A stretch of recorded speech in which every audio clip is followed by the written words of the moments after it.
they're ghosts. Now it's a hunting game. Are you saying that there are individuals on the terror watch list and are currently in the United States as we speak? Yes, sir. The Mexican cartels created this product with a fake ID, can use them at their will, and that is by coercion, co-option, or corruption to force that allegiance. How much manpower does it actually take to move millions of people into the United States? You're having congressmen asking for the abolishment of ICE. Alex Preddy, Renee Good, innocent civilians who are being caught in the crosshairs. What would your response be to those people today?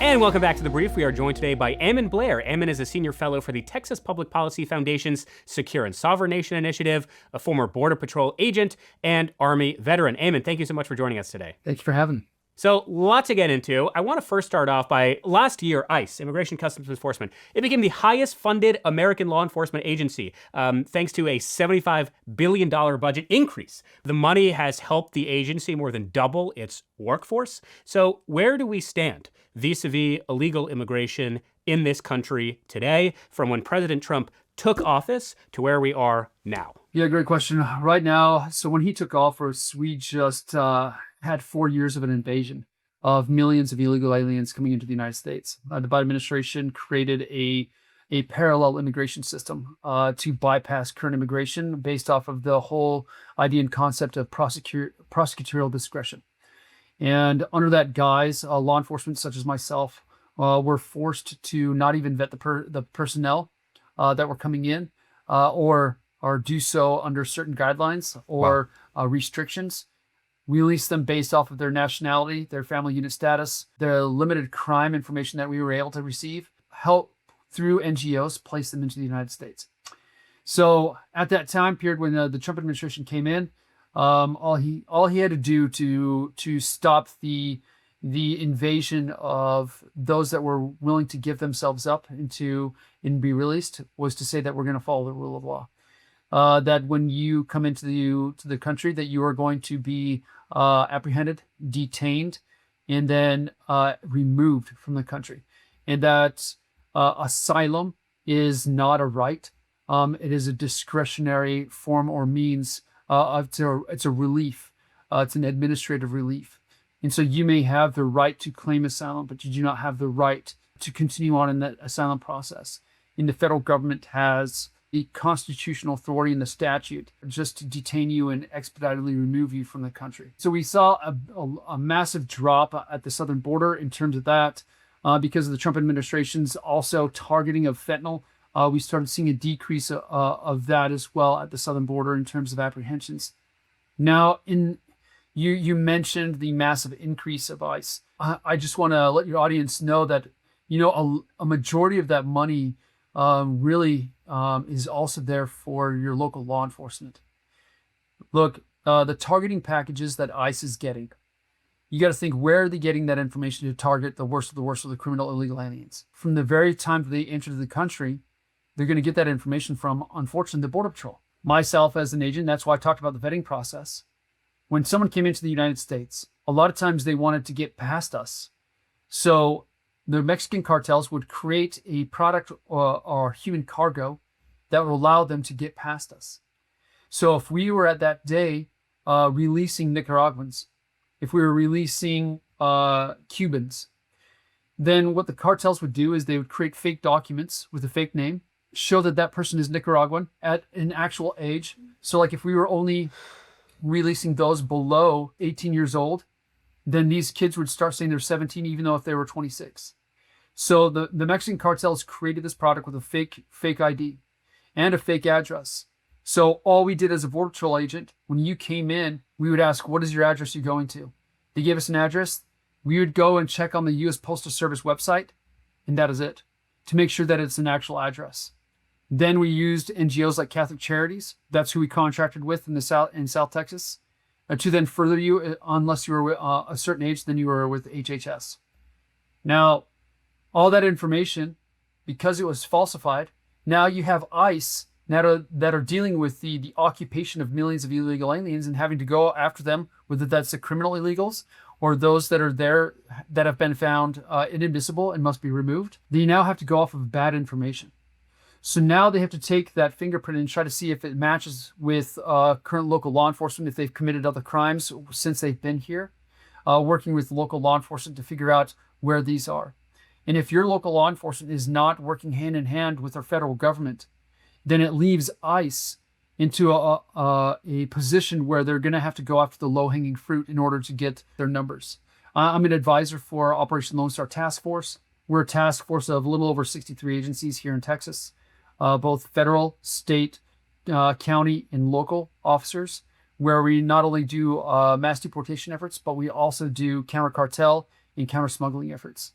And I will tell you, I've seen the targeting packages. We've had to go out there and try to figure it out on ourselves. And really, at the end of the day, we've ended up having to work through our own system, the local law enforcement systems, and also the hot spots to determine where the illegal aliens are, as opposed to those targeting packages.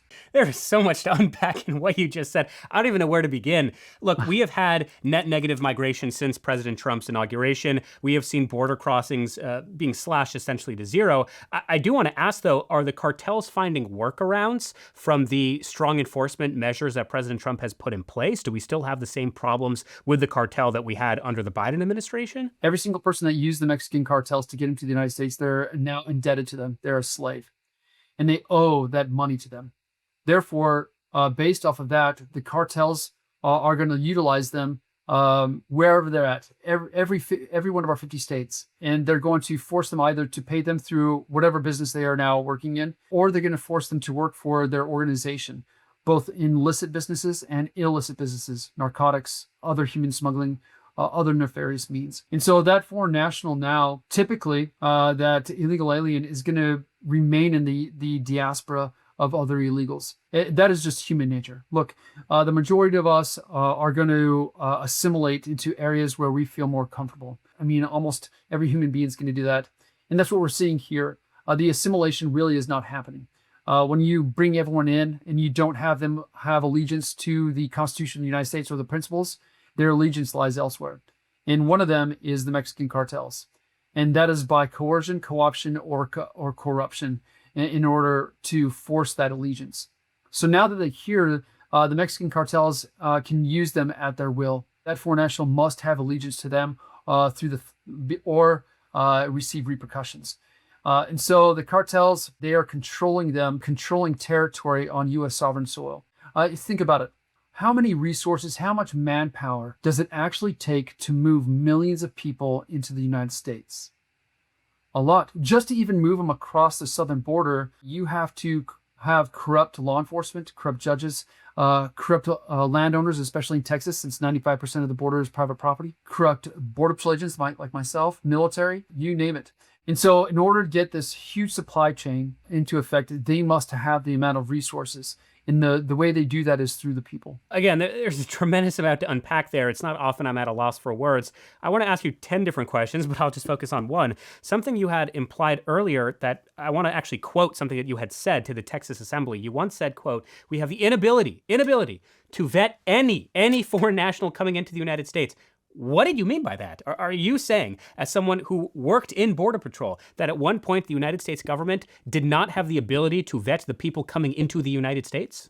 If they couldn't pay for the documents to show that they were fake families, all they would have to do is come across and say, "We're a family." You're not conducting rapid DNA tests.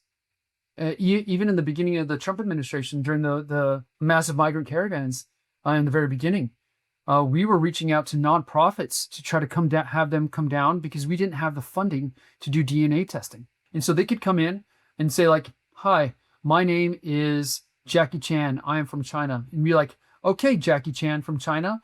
Let me run your fingerprints. Well, since they're from China, our country does not share information with them, right? And so their fingerprints are now in the system. They can give us any fake name they want. They can give us anything they want, and then unless they have an Interpol charge, we're not going to know who they are. They're ghosts." And so that's for every country. The majority of the countries, we had over 170 countries come through the southern border. And the majority of those countries, we do not share in our criminal information with them. If they are not on the Interpol system, it is very difficult. even still, if you remember, we got a lot of flack because we were releasing known terrorists into the country. And people were like, how is it that the Border Patrol is releasing known terrorists that are wanted for terrorism in their own home country, especially like in Central Asia, right? And like in Uzbekistan. That is because when you came across, it was like an assembly line. We asked the same questions. You got your fingerprints done. We did not detain until we got a full understanding of who they are, even if they're from countries like special interest countries. And so then we would release them only to find out later, oh no, Interpol came back and now we know that they were on the terrorism watch list. And now it's a hunting game.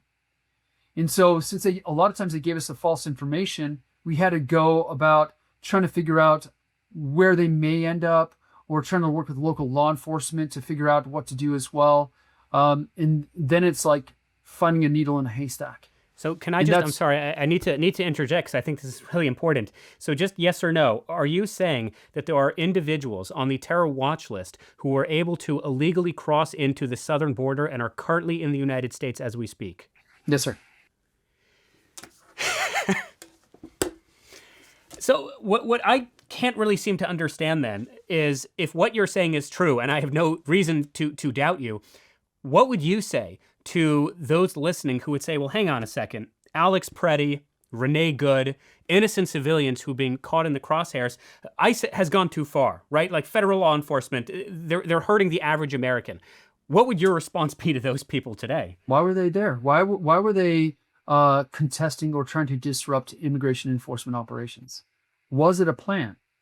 And if it was a plan to disrupt them, where are those plans at? Well, they're actually online. We've been tracking them since 2017.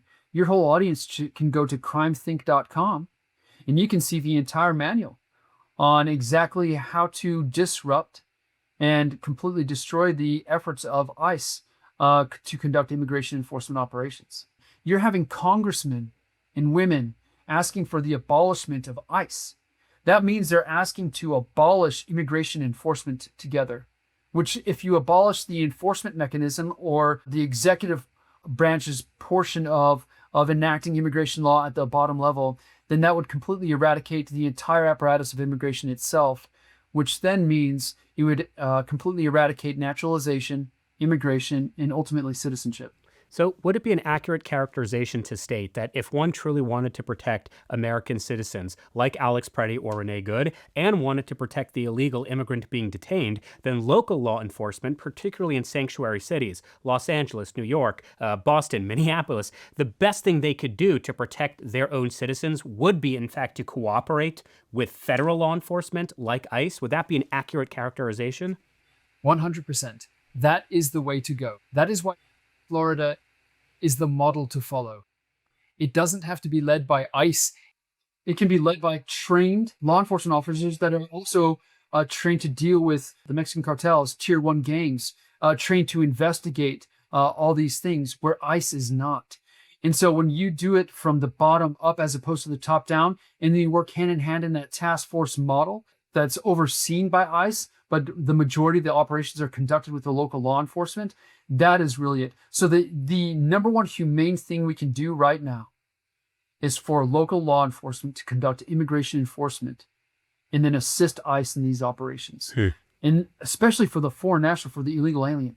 Look, that illegal alien must have allegiance to the cartels, must have allegiance to their own foreign terrorist organization or TCO from their state, like Al-Shabaab, or the Haqqani Network, or ISIS, Al-Qaeda, or you name it, or Tren de Aragua, or Cartel de Suns. They also must have allegiance to their home country, whether that's going to be China, or it's going to be Iran, or it's going to be Somalia.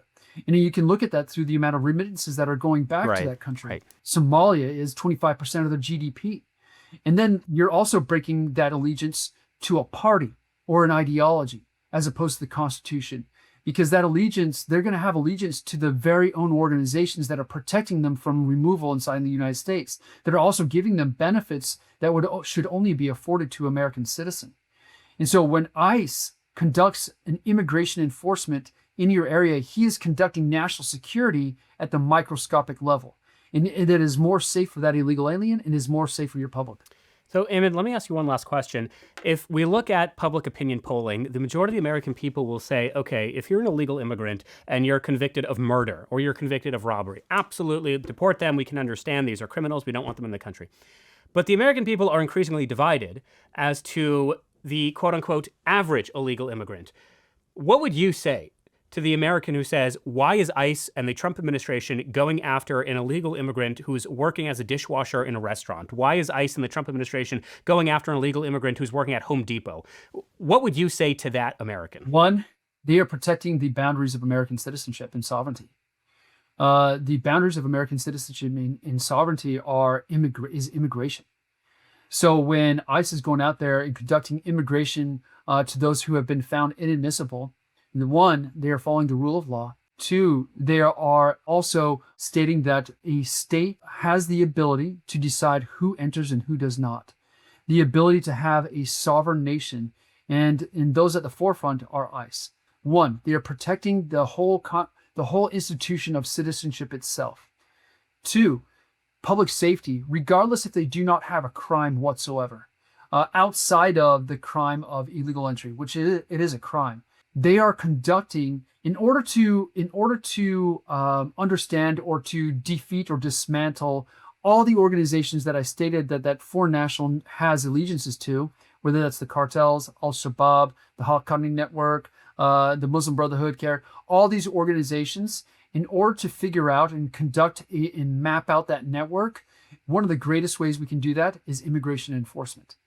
So while that foreign national may be a busser, may be working on a ranch, he now unfortunately has ties and has allegiances to all the organizations that are protecting their financial asset and operational tool, because that's how they see them. They are exploited.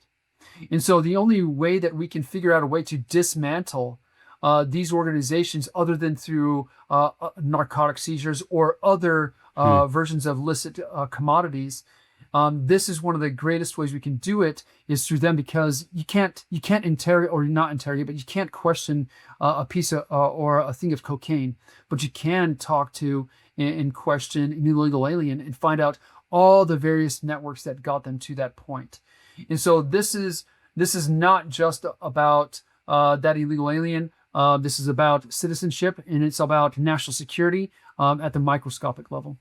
I think you're making a great point, especially because this is not a nativist argument. We believe in legal immigration. I mean, President Trump's wife is a legal immigrant. My parents legally immigrated into this country, and that's why I am a citizen. I was born here because of legal immigration. But you're making the point of illegal immigration is, in fact, a crime, which unfortunately I've noticed increasingly on the left. They genuinely don't believe that if you are an illegal immigrant, you have committed any crime, which I think is a major, major problem. Ammon Blair, Senior Fellow for the Texas Public Policies Foundation Secure and Sovereign Nation Initiative. You are also former Border Patrol agent and Army veteran. Thank you for your service, and thank you for joining us today. This has been an illuminating as well as depressing conversation, but I hope that our audience can at least use this to advocate for all the things that you've been speaking about. So, Ammon, thank you very much. We appreciate it. Thank you for having me.